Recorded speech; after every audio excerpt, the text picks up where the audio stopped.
Baik, terima kasih atas kesempatan yang diberikan kepada saya untuk mempresentasikan hasil resume saya. Tapi sebelum itu, perkenalkan nama saya Ucu Aranin, NIM 2261111088, kelas B, Prodi PGSD semester 4. Baik, di sini materi tentang kurikulum merdeka pada pendidikan dasar. Struktur kurikulum merdeka, struktur kurikulum pada pendidikan dasar.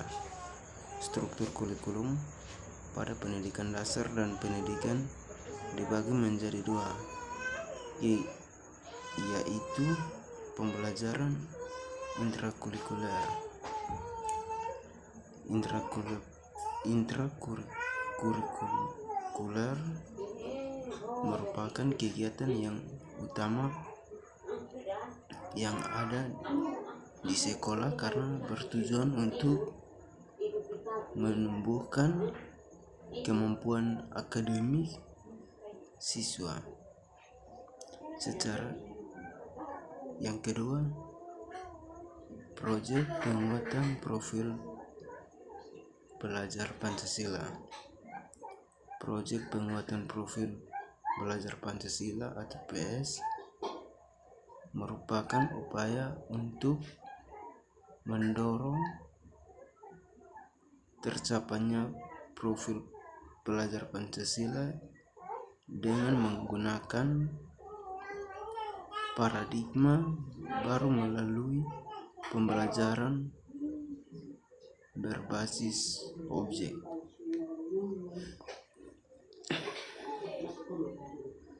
Yang berikut struktur kurikulum merdeka didasari 3 hal, yaitu berbasis kompetensi, pembelajaran yang fleksibel, dan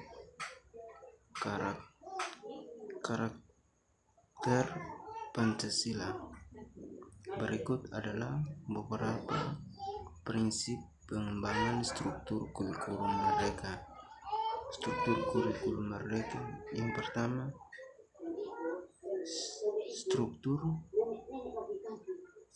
minimum. Struktur kurikulum minimum didapatkan oleh pemerintah pusat, namun satuan pendidikan bisa mengembangkan program dan keinginan tambahan dengan visi misi dan sumber daya yang tersedia. Suatu jam pelajaran di SD adalah 35 menit, di SMP 40 menit, dan di SMA 45 menit. Yang kedua, otonom. Kurikulum memberi keberadaan pada sistem pendidikan dan guru untuk merancang proses materi pembelajaran yang konstruktual. Yang berikut sederhana. Perubahan dari kurikulum sebelumnya dibuat seminimal mungkin, namun tetapi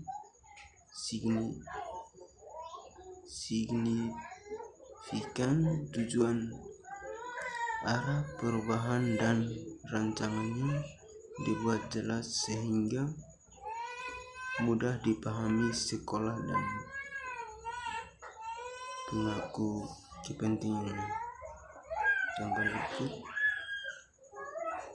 gotong royong.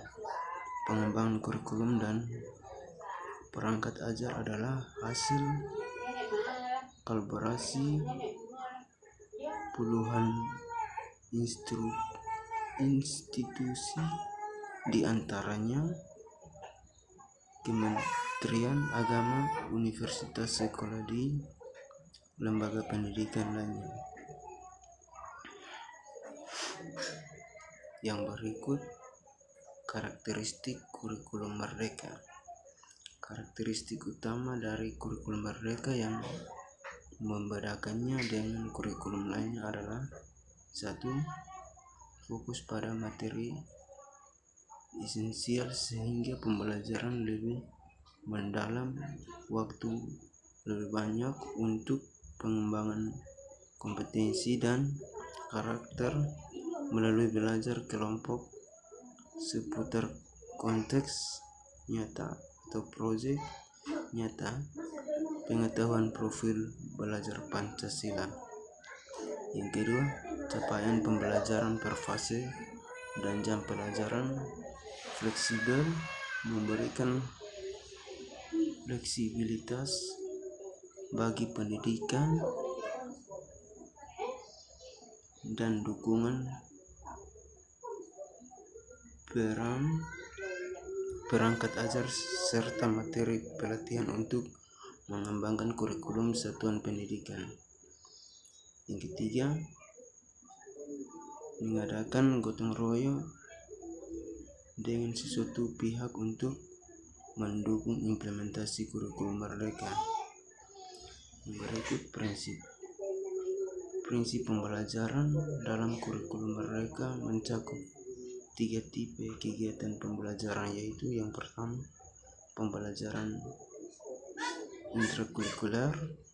Pembelajaran intrakurikuler dilakukan secara terdiferensiasi sehingga peserta didik memiliki cukup waktu untuk mendalami konsep dan menguatkan kompetensi. Yang kedua, pembelajaran kokurikuler. Pembelajaran kokurikuler berupa proyek penguatan profil belajar Pancasila dengan prinsip pembelajaran interdisipliner yang berorientasi pada pengembangan karakter dan kompetensi umum. Yang ketiga, pembelajaran ekstrakurikuler. Pembelajaran ekstrakurikuler adalah pembelajaran yang dilakukan sesuai dengan minat murid dan sumber daya suatu pendidikan. Tujuan dari kurikulum merdeka adalah menciptakan pendidikan yang menyenangkan bagi peserta didik dan guru dengan menekankan pada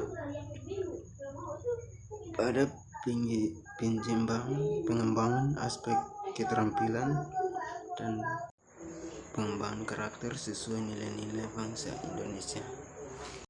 Yang berikut dapat melanjutkan ke kelas atasnya sesuai dengan potluck capaian tujuan pembelajaran. Pengertian asesmen adalah serangkaian kegiatan yang meliputi pengumpulan data, analisis data hingga interpretasi data yang ditujukan untuk mengetahui pemahaman dan kinerja siswa selama proses pembelajaran. Asesmen ini tidak hanya dilakukan di akhir pembelajaran siswa, tetapi juga selama proses pembelajaran. Biasanya asesmen terhadap siswa ini dilakukan oleh masing-masing guru